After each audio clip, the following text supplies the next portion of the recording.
السلام علیکم ناظرین، پروگرام میری دھرتی میری دنیا کے ساتھ میں ہوں آپ کی میزبان امینہ خان۔ ناظرین، تعلیمی اداروں کی زبوں کا ذکر میری دھرتی میری دنیا کے کئی پروگرامز میں آپ نے سنا اور دیکھا ہوگا۔ آج بھی ایسے ہی تعلیمی اداروں کے حوالے سے رپورٹس شامل کی گئی ہیں جن پر قبضے کر کے انہیں جانوروں کے باڑوں میں تبدیل کر دیا گیا ہے، جہاں طلبہ و طالبات بنیادی سہولتوں سے بھی محروم ہیں یا جہاں قوم کا مستقبل اپنے معماروں کے انتظار میں رہتا ہے۔ آج کے پروگرام میں دیگر عوامی مسائل کو بھی رپورٹس اور خبروں کی صورت میں شامل کیا گیا ہے۔ جی تو ناظرین، پروگرام کے باقاعدہ آغاز میں سب سے پہلے آپ کو لیے چلتے ہیں سندھ کی دھرتی کی جانب اور نظر ڈالتے ہیں سندھ سے موصول ہونے والی اہم رپورٹس اور خبروں پر۔ اور ناظرین، اب آپ کو لیے چلیں گے کند کوٹ۔ پاک فوج نے بلوچستان کے عوام سے احساس محرومی ختم کرانے اور ان کو قومی دھارے میں شامل کرنے کے لیے کشمور کے قریب فوجی چھاونی میں بلوچ بے روزگاروں کو ہنر کی تربیت دینے کا پروگرام شروع کر دیا ہے۔ مزید تفصیلات جانتے ہیں دلیپ کمار ٹھاکر کی رپورٹ میں۔ پروگرام کے تحت ہر 2 ماہ کے بعد 60 نوجوانوں کو مختلف ہنر سکھانے کے لیے ماہر اساتذہ کام کرنے میں مصروف ہیں، جس سے ایک طرف بے روزگاری کا خاتمہ کرنے میں مدد ملے گی تو دوسری طرف بلوچ قبائل کے لوگ ملکی ترقی میں اہم کردار ادا کریں گے۔ فوج نے ہنرمندی کی تربیت حاصل کرنے والے نوجوانوں کو نوکریوں کے مواقع فراہم کرنے کی بھی یقین دہانی کرائی۔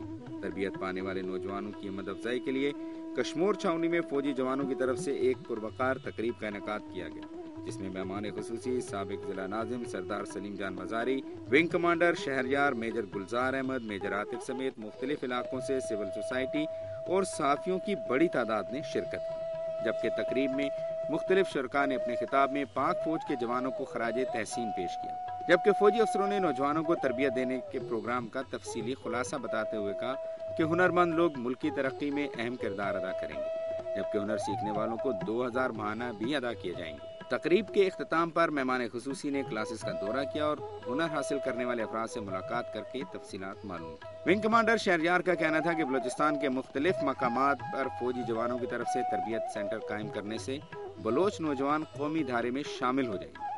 میجر گلزار نے اپنے خطاب میں کہا کہ ہنر حاصل کرنے والے نوجوانوں کو نوکریاں دلانے کی بھرپور کوشش کریں گے۔ میجر عاطف کا کہنا تھا کہ چین کی طرف سے گدو تھرمل میں نیا پروجیکٹ شروع کیا جا رہا ہے، جس میں ٹریننگ مکمل کرنے والے نوجوانوں کو زیادہ سے زیادہ نوکریاں دی جائیں گی۔ ہنرمند نوجوان ملک کا اثاثہ ہوتے ہیں۔ 2 ماہ میں 60 نوجوانوں کو مختلف ہنر کی تربیت دی جا رہی ہے، جس سے نوجوانوں میں معاشی خوشحالی آئے گی۔ دلیپ کمار ٹھاکر، دنیا نیوز، کندکوٹ۔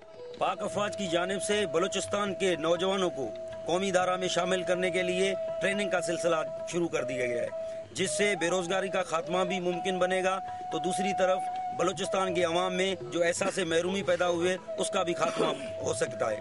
کیمرہ مین عاشق سورینی کے ساتھ دلیپ کمار ٹھاکر، دنیا نیوز، کشمور۔ میں اس وقت موجود ہوں مٹیاری کے قریب فقیر نرمل نوح ہوتھیانی کی درگاہ پہ، جو کہ 700 سال قبل سعودی عرب سے دین اسلام کی تبدیلی کے لیے سندھ میں آئے۔ سندھ کی تاریخ ایک قدیمی حیثیت رکھتی ہے۔ اس تاریخ میں بہت سے اوراق دفن کیے ہیں جن کو تلاش کر کے منظر عام پر لانا بڑا مشکل ہے۔ سندھ میں ایسی بہت سی شخصیات ہیں جو کہ سامنے نہیں آ سکی ہیں۔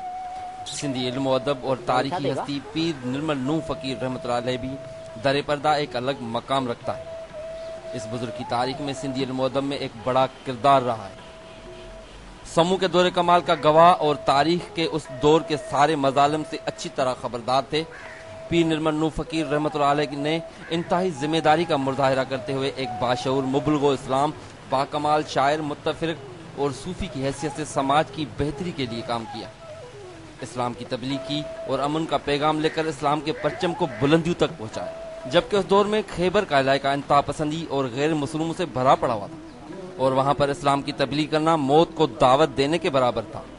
اس بزرگ سے پہلے یہاں پر آنے والے کافی بزرگوں کو شہید کیا گیا تھا، مگر پیر نرمل نوح فقیر نے اپنی بزرگی اور اللہ تعالیٰ کی دی گئی علمی کرامتوں سے فقیری جماعت بنا کر حق اور سچ کے راستے پر چلتے ہوئے اسلام کی تبلیغ شروع کی، جس کی وجہ سے کافی غیر مسلم پیر نرمل نوح فقیر رحمۃ اللہ علیہ کی کرامتوں کو دیکھ کر دین اسلام میں داخل ہونے لگے اور جماعت میں اضافہ ہوتا چلا گیا۔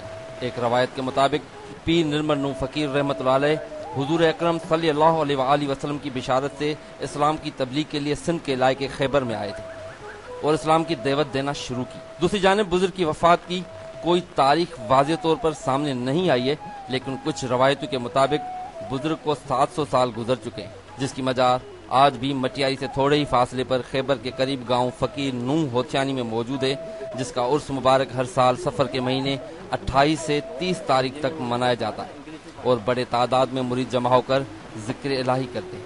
کیمرامین شاہد شمس میمن کے ساتھ وقار مگوانو، دنیا نیوز، مٹیاری۔ اور ناظرین اب ایک نظر ڈالتے ہیں سندھ سے موصول ہونے والی چند خبروں پر۔ حالہ میں وطن کارڈ بنوانے کے لیے آنے والی خاتون سے نادرا اہلکاروں نے بدتمیزی کی اور احتجاج پر سوتن سمیت تشدد کا نشانہ بنا ڈالا۔ حالیہ سیلاب کے دوران نیو سعید آباد کے قریب پنجمورو کے جمال خان چانگ گاؤں کی رہائشی واحد علی کی 2 بیویاں ہیں۔ نذیرہ اور اس کی سوتن زرینہ وطن کارڈ لینے کے لیے مٹیاری کالج میں لگی ہوئی نادرا کی کیمپ میں گئیں تو ان میں سے ایک مسمات زرینہ پر پولیس اہلکاروں نے مبینہ طور پر تشدد کیا تو سوتن چیخو پکار سنتے ہی بچانے کے لیے پہنچ گئی۔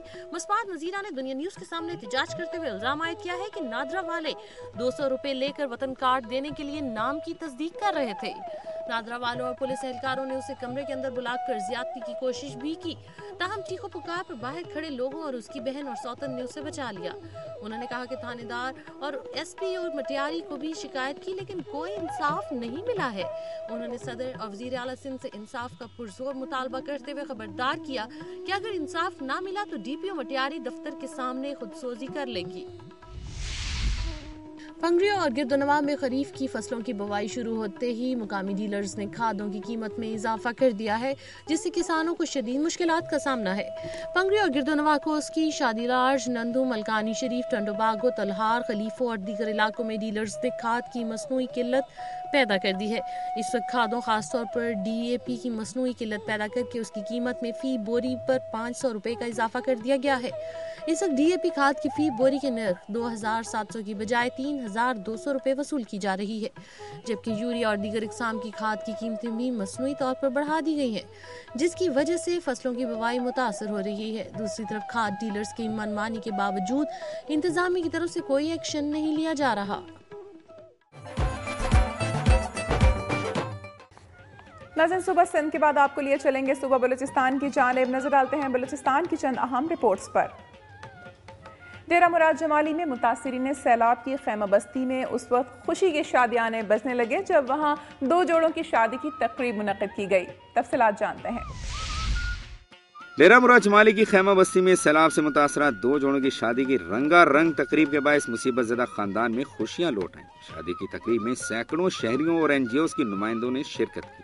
تقریب میں این جی او اور دی نیڈز بلوچستان کی جانب سے دلہنوں کو جہیز کا مکمل سامان اور دلہا کی طرف سے ولیمہ کا اہتمام بھی کیا گیا۔ اس موقع پر نصیر آباد کے سوشل ویلفیئر آفیسر قادر بخش بلوچ، پیپلز پارٹی خواتین ونگ نصیر آباد کی چیئرپرسن میڈم نذیرہ جمالی اور سوشل موبلائزر حبیب اللہ سیال بھی موجود تھے۔ میری دھرتی میری دنیا میں یہاں وقت ہوا ایک بریک کا، جس کے بعد آپ دیکھ سکیں گے۔ قبائلی اور سیاسی عمائدین نے ڈپٹی کمشنر قلات سے ملاقات کی اور انہیں اپنے مسائل سے آگاہ کیا۔